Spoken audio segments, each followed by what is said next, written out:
Welcome back, and today we are going to be taking a look at the 9.3 Swedish Premium A32A Red Atom. Now, do I think this thing is worth picking up? I think you'll get a picture of it in about a minute here. First of all, the A32A does look awfully similar to the A32A that we have in the tech tree, and that's because it's identical. It also looks very similar to the J32B, which used to be an extremely powerful aircraft, so you might think the A32 is quite similar, right? So how bad can it be? Well, the A32 doesn't have missiles, sure the only AIM-9Bs essentially, but you still don't get them. And then the main factor here, 6810 kilogram force, 4630. So now you are looking at a kind of a handicapped J32B. It kind of gets around, it's okay-ish, but you have to keep in mind that at the same BR you will find MiG-19s, F-104S's, you will find Yak-38s, you will find a lot of planes that you don't really want to face in it. Now, what's the selling point here? That it's premium. Is it being a premium enough of a selling point to warrant buying this thing? The answer remains the same. The A32A will not go on sale anytime soon, it's not that great of an aircraft, and then you have the J35XS, which will go on 50%, maybe 30% off around November when the sales hit, because it has been out long enough to the point where it might get discounted.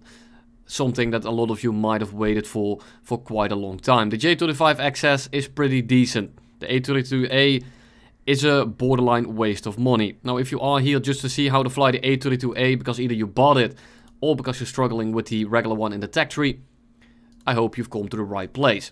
For the loadout today, we are running the chaff pods because they barely impact performance. It's not really measurable. And then we have a few rockets. Now, I am carrying these rockets in particular for a very good reason. As you can tell, when we make a new loadout here, these are 120 kilogram. These are 64. These are only 42. So you are just looking at the lightest possible flares. You shoot them one by one, so you have about 8, which is more than sufficient. I try to shoot 2 each time I need to flare something, especially from behind.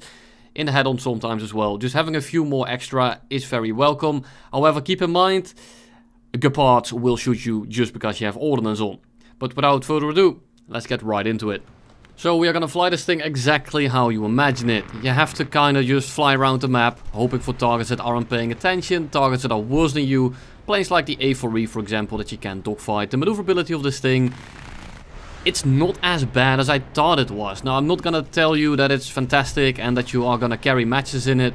I almost did once or twice, but overall, the performance is lacking and you really do need to find people that are either bad enough or in bad enough planes to the point where you can just kind of pick them off. Now, all these kills here are just head-ons, people that aren't paying attention, people that are occupied with someone else. And the game right here is one of the prime examples of the stuff that you want to run into. We are here in a massive furball together with our team, so I'm gonna be targeting people that I feel need to be targeted. So I go for the Hunter, he gets taken down, switch over to the MiG-17, and then everyone's in front of me. Who do I go for? MiG-19 takes priority, dodges the head-on, can't pull in, F-104J comes in, another prime target, but again, can't pull in because this thing is an absolute boat.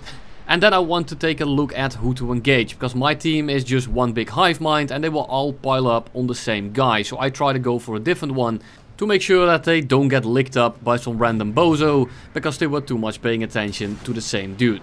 No idea why I shot a rocket there, but I did anyway. Go for the Su-25 because he ends up in front of us.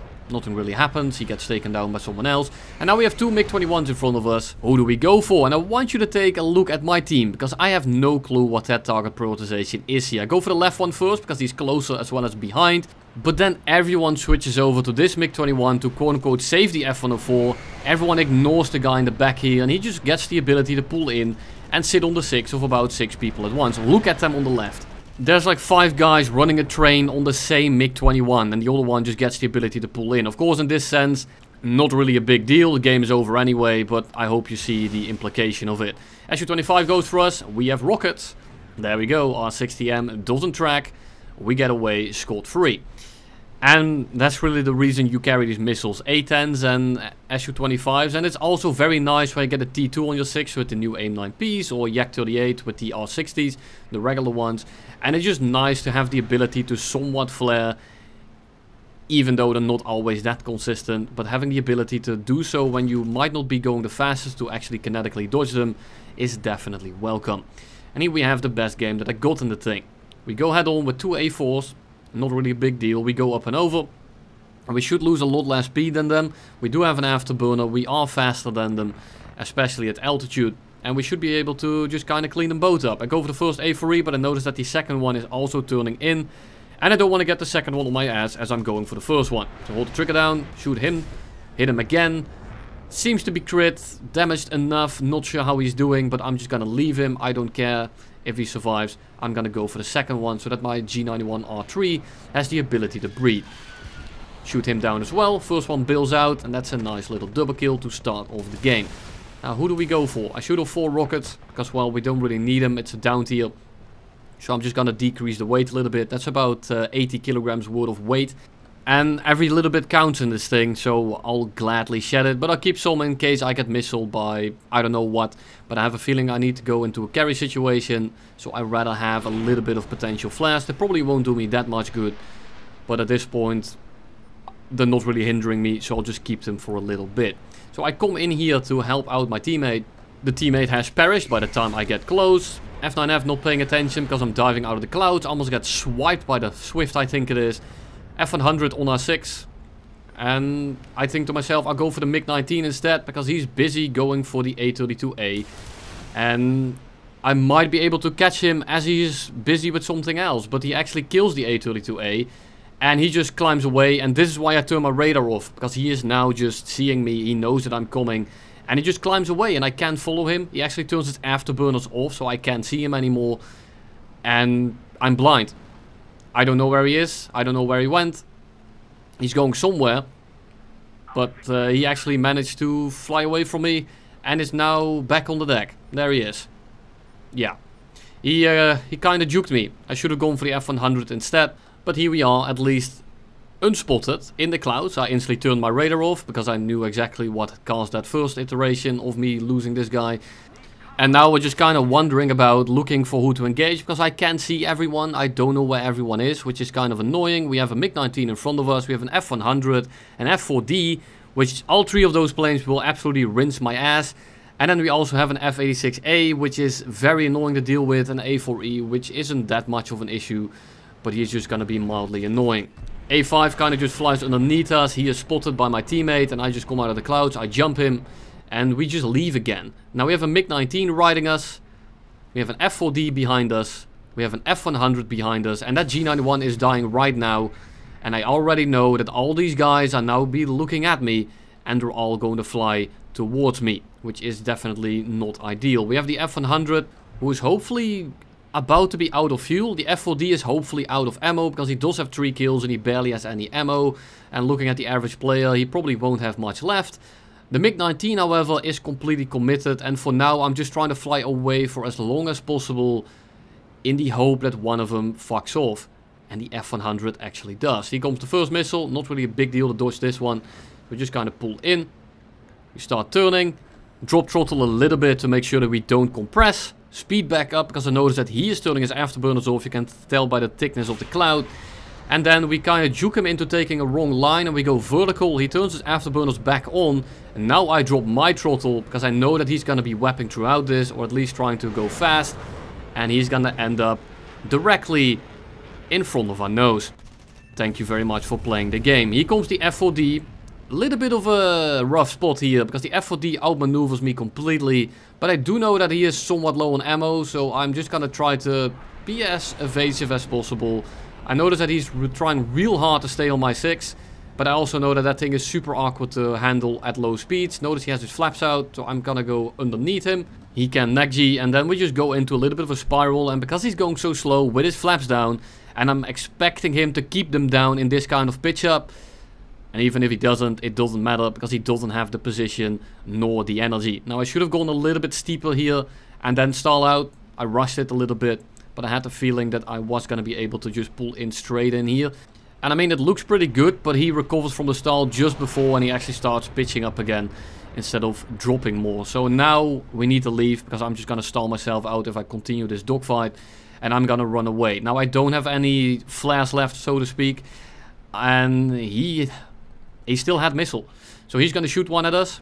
And now I'm forced to take the turn here, because if I just go straight, he's going to kill me. It might have not reached me completely, but I'm not going to take the risk. Going 600, which is not really ideal with a plane like this.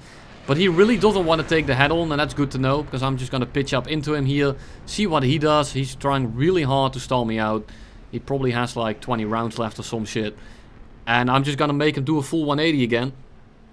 He's very slow now, and we should keep our speed a bit better than him. So I'm actually going to turn around and see if I can drag him in, basically. Now, for now he's outrunning us, but we should be catching him in the long run. But I notice that it's going to take way too long. I turn around, kind of hope he turns around for me, because I give him my 6. He actually does so, which is absolutely perfect, because he is losing a lot of speed in these turns, especially when he's already going pretty slow. And I'm just going to go head on with him, because I don't want to go land and deal with him in the late game.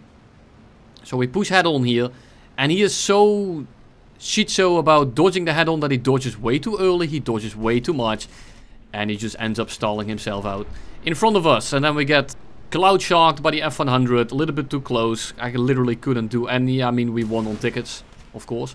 We go head on with the Sea Vixen. We actually shoot the rockets off, because the Sea Vixen can actually lock you in the head-on from very, very close. He tried to do so. We just shot some rockets at him, and missile goes dumb, doesn't hit, and we are completely Gucci. Now we are looking at a game here that is kind of sussy, as you can tell by the enemy team. They're just everywhere. Go head on with the F30. Miss our shots, a little bit unlucky. No, not unlucky, it's an absolute skill issue. And now we have the 2 G91s underneath us, which I am actually not too worried about. And the F-Saber neither, because we have the ability here and the position as well as the energy to just kind of stall them all out at once. Now if I was flying the J32B, this would have been absolutely free. Unfortunately we aren't, and we have to work a little bit harder for it. Swift coming in as well. He shouldn't have the energy to pitch up into us here either. And I'm just kind of looking around who I can engage. I'm trying to make sure that the Swift can't actually do it, so I don't stall out directly in front of him when he pitches up for us. And the G91, the F-86F and another G91, they just don't have the ability here. So I can kind of just keep going horizontal. Try to make sure that I keep these loops up and keep them as slow as possible. G91R3, super slow, very easy shot, but he rolls out of the way and I can't correct my plane in time and I just can't pull in. I underlet everything. Just nothing I could have done there unless anticipate that he was going to do that. But most people, when they're that slow, they just kind of take it. They just sit there, roll over and point their ass in the air. This one actually had a little bit of sentience in him and I'm not able to pull in, and that's just the reality of this plane. And if you have the carry, most games are gonna look like this, not like the previous one. Shoot my rockets off to shed a bit of weight.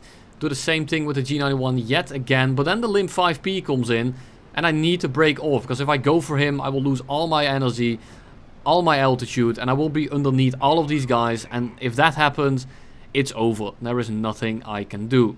I still have the G91 by the balls. The Swift doesn't have the energy either.